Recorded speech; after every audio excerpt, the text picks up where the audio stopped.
La sécurité alimentaire doit être gérée à chaque étape de la production, d'une part par le respect des bonnes pratiques et par les contrôles qui sont réalisés à chacune des étapes. La sécurité sanitaire, on peut l'illustrer au travers de différents exemples. Tout d'abord, au niveau de la conception et des bâtiments et du process. On peut également l'illustrer au travers de l'hygiène du personnel, où on a mis en place un sas d'accès du personnel dans cet atelier-là, qui est constitué de points de passage obligés, notamment en matière de lavage des mains, et également en matière de désinfection des mains, avec des systèmes de portillons qui existent par ailleurs à l'étranger, qui donnent l'accès uniquement si on a réalisé ces étapes d'hygiène.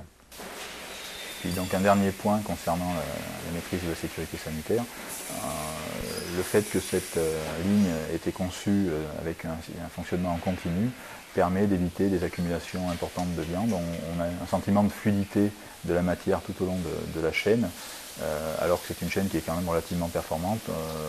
On n'a à aucun moment une accumulation de viande à quelque point que ce soit au niveau du circuit, ce qui évite éventuellement des contaminations croisées, des difficultés sanitaires de cet ordre.